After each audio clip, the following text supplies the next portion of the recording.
La philosophie, cette quête intemporelle de la sagesse, trouve ses origines dans les réflexions des penseurs de l'Antiquité.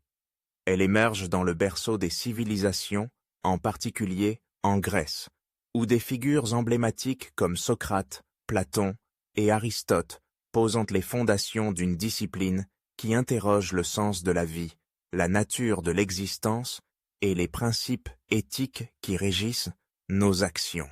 Le mot « philosophie » lui-même, dérivé du grec « philosophia », signifie « amour de la sagesse », une aspiration qui transcende les siècles et les cultures. Le but de la philosophie est d'explorer les questions fondamentales qui touchent à l'être humain et à son environnement. Elle ne se contente pas d'accepter les vérités établies, mais invite à une réflexion critique sur la réalité. Les philosophes cherchent à comprendre le monde qui les entoure, à développer des systèmes de pensée qui éclairent notre compréhension de la morale, de la politique, de la science et de l'esthétique. Au-delà de la simple spéculation, la philosophie a pour objectif d'orienter notre conduite, d'affiner notre jugement et de nourrir notre esprit. À travers les âges, la philosophie a évolué, se divisant en différentes époques, chacune marquée par des préoccupations et des contextes historiques spécifiques. L'Antiquité, avec ses sages grecs, pose les premières pierres de la réflexion philosophique. La période médiévale, quant à elle, est dominée par la pensée religieuse, où des philosophes comme saint Augustin et Thomas d'Aquin tentent de concilier la foi et la raison. La Renaissance, avec son humanisme florissant, redécouvre les textes antiques et place l'homme au centre de la réflexion.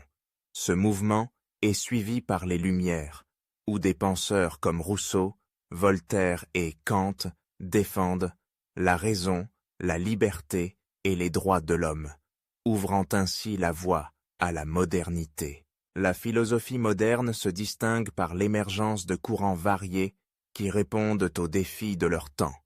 Le rationalisme, porté par Descartes, affirme que la raison est la source de la connaissance, tandis que l'empirisme, défendu par Locke et Hume, insiste sur l'importance de l'expérience sensorielle.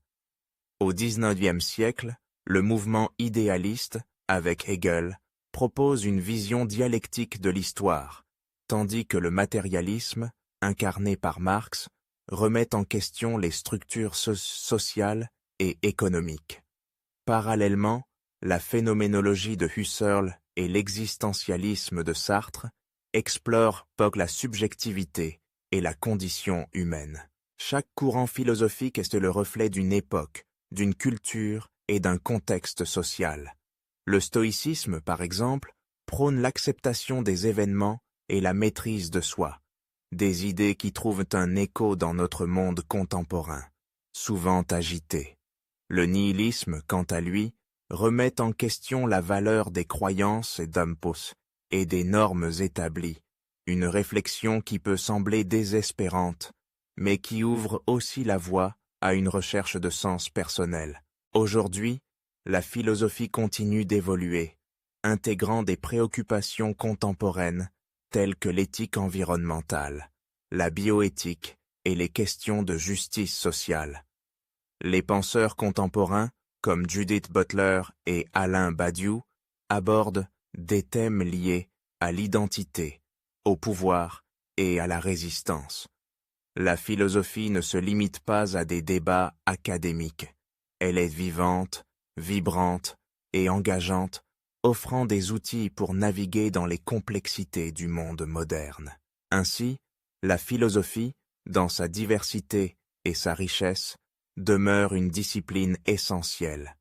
Elle nous pousse à questionner nos certitudes, à envisager d'autres perspectives et à chercher des réponses à des questions qui, bien que parfois inconfortables, sont au cœur de notre humanité.